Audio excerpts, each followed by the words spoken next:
Gallup is the most respected polling organization in America. They've been doing it longer than everyone else. And you will recall several years ago, the Gallup poll was a disaster. I believe it was the 2012 presidential election. The Gallup poll was an unmitigated disaster. And exercising a level of humility no other pollster exercised, the Gallup polling organization said, we're done with presidential polling, at least for now. And they decided to go sit on the sidelines and try to figure out how to do better. And what they did, interestingly enough, behind the scenes, I'm led to believe, they continued to poll and not make it public. And they wanted to see if they could get their polling results to come close to the actual results over the last couple of presidential cycles. I suspect they'll get back, but they've continued to churn out opinion polling on topical things, historic topical matters, and no one disputes the veracity of their ability to poll on these things. They've been doing it for years, and it does track with what other people show. And it is remarkable, one of their key findings. On average, Americans' political party preference in 2021 looked similar to prior years, with slightly more adults identifying as Democrat or leaning Democrat than identified as Republicans or leaning Republicans. However, the general stability for the full year average obscures a dramatic shift over the course of 2021.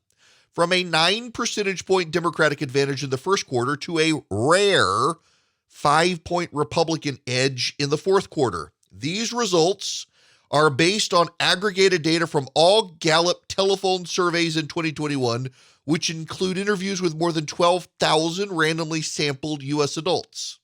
Gallup asked all Americans at interviews whether they identify as Republican, Democrat, or Independent. Independents are then asked whether they lean more towards the Republicans or Democrats. The combined percentage of party identifiers and leaners gives a measure of the relative strength of the two parties.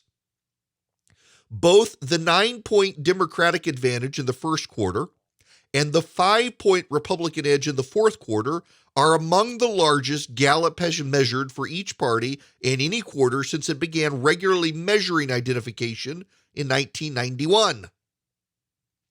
The GOP has held as much as a 5-point advantage in a total of only 4 quarters since 1991. The Republicans last held a 5-point advantage in party identification and leaning in early 1995 after winning control of the House for the first time since the 1950s. Republicans had a larger advantage only in the first quarter of 1991 after the U.S. victory in the Persian Gulf War led by then-President George H.W. Bush. The last time Republicans held an advantage like this, the last time the GOP was able to surge ahead was 2010, where they actually got tied in 2010 headed into 2011. Do you know where the biggest momentum shift came for the Republicans? The biggest shift, it came in 1994. In 1994, and by the way, the Republicans were still behind the Democrats then, but only by 2 points. But it was the biggest shift they had seen. In 1994, in the run-up to the 94 election, where the Republicans took over the House of Representatives for the first time, in 1994, there was a big Gallup polling shift. The Gallup polling shift right now looks very similar to what happened in 2010 and more so 1994. If that holds, the Republicans will sweep the House, the Senate, governor's races, and state legislative races. We don't know that it'll happen. Maybe the polling is wrong. Now is the time Democrats start saying the polling is wrong. But this looks to be a momentous election year for the GOP. There's a corollary here. twofold.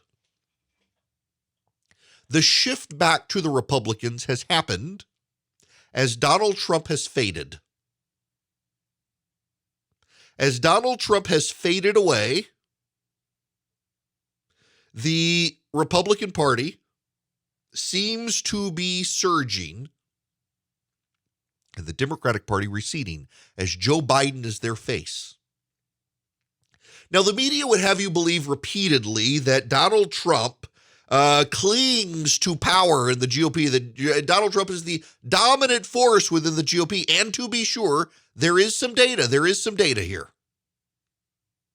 If you're listening to me right now and you are 50 years or older, particularly 55 and older, then you still believe Donald Trump is the leader of the Republican Party and you resent like hell any usurpers. If you are younger than that, if you're in your 40s, your 30s, your 20s, you are less likely to be looking forward to the return of Donald Trump. It is a demographic thing. And even then, among the 50 and a higher crowd, the 50 and older crowd, there's a real division there. 60% of Republicans say they want Donald Trump to run again. He is the leader of the party. That's down from 90% in November of last year, or November now of 2020. It's down from 75% after January of 2021 to 60%, according to the polling. Averages. Averages are a little better indicator than individual polls, 60%. So slightly less than 2/3 of Republicans believe Donald Trump is the leader of the party. That's actually fallen significantly in a year and a half. The people most likely to still believe it are over 50. Younger people are moving on fairly rapidly within the GOP. This is not, some of you are going to send me hate mail and say this is all about I hate Donald Trump. Not true. Just follow along and listen to me here before you rush to your keyboards. Donald Trump had a rally in Arizona over the weekend. I only know about the Donald Trump rally in Arizona over the weekend because the people who hate Donald Trump felt compelled on social media, CNN and MSNBC, to tell us all what he said. The people who are most likely to talk about Donald Trump at this moment are the diehard Trump supporters, the people who made their name riding Donald Trump's coattails, and therefore they can't let him go because he made them. They have the tiger by the tail. They're not really an independent voice. They can't let go of Donald Trump because if they let go of Donald Trump, they're afraid people will let go of them. But more so, that includes members of the media who hate Donald Trump. The Trump haters are more likely to talk about Donald Trump right now than anyone else. The members of the media who despise Donald Trump and are convinced he's an authoritarian force ready to take over America, they are the ones who are most obsessed with letting you know what Donald Trump has said. Everyone else is moving on. There are these series of stories in the press about Donald Trump versus Ron DeSantis. And oh my gosh, Donald Trump hates Ron DeSantis. And what's really happening here, by the way, the latest headline is it's actually the Trump people believe it's Mitch McConnell spreading these rumors to sow division between Trump and DeSantis. That's all BS. I'll tell you exactly what it is. It's members of the media who are broken, who hate Donald Trump and are scared to death of Ron DeSantis. And they are trying to start a feud between Trump and DeSantis. They are trying to get Donald Trump to openly turn on Ron DeSantis to hurt Ron DeSantis in 2022 because they know if he wins in 2022, Ron DeSantis right now is on course to be the Republican nominee in 2024. Now, there are plenty of other people out there, not an endorsement, it's just the reality of things. The way it's charting right now, if DeSantis wins in 2022, he's the odds-on favorite in 2024. The only way to stop DeSantis in the minds of these people in the media is to start a feud between Ron DeSantis and Donald Trump right now, which is why there's this whisper campaign in the press. Oh, Donald Trump, he feels slighted by Ron DeSantis. Donald Trump feels disrespected. All of these other candidates seem to be waiting. Ron DeSantis doesn't seem to be waiting. Why isn't Ron DeSantis waiting? He's stepping on Donald Trump. He's ungrateful. He would never have become governor in the first place, but for Donald Trump. By the way, you think I'm talking off the top of my head there. To some degree I am, but those are all things that have been said by blue check mark members of the media in the past 72 to 96 hours on Twitter. I've read them all. They are convinced the way to stop Ron DeSantis is to pick a fight between him and Donald Trump. And if they can do that, they might destroy Ron DeSantis in 2022. With Donald Trump out of the picture, the percentage of Americans who identify as Republicans is now larger for the first time in years than Democrats. So it's no coincidence and no surprise that the people who are most likely to start talking about Donald Trump and putting him in the spotlight are the people who hate him the most.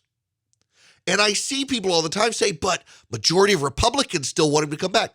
So back during the 2015-2016 campaign season, a friend of mine, Selena Zito, great reporter, coined a phrase that was widely vilified and mocked.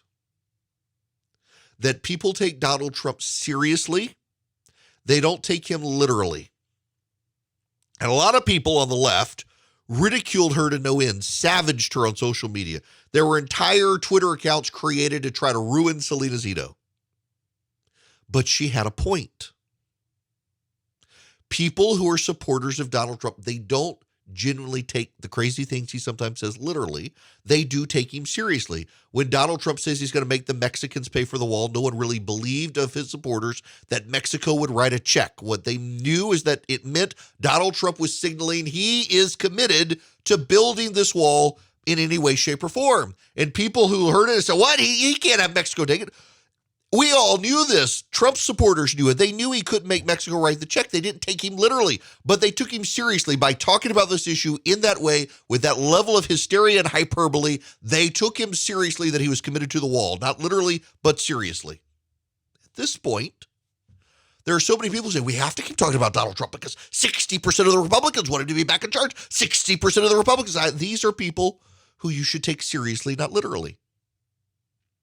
When the pollsters call, of course, these people are going to have Donald Trump's back because he had their back. But you don't go from 90% support to 60% support in about a year without there being a pretty big recognition and shift coming. And you know, if the Republicans were to back Donald Trump and put him back in the White House, they'd be cutting off their nose to spite their face because historically presidents do get second terms. Since World War II, presidents get second terms unless there's major economic catastrophe. Jimmy Carter, George H.W. Bush, and Donald Trump all have the economy in common. It costs them their second term. You put Donald Trump back in the White House, you are foregoing the ability to have another term. He only gets 4 years, and that's it.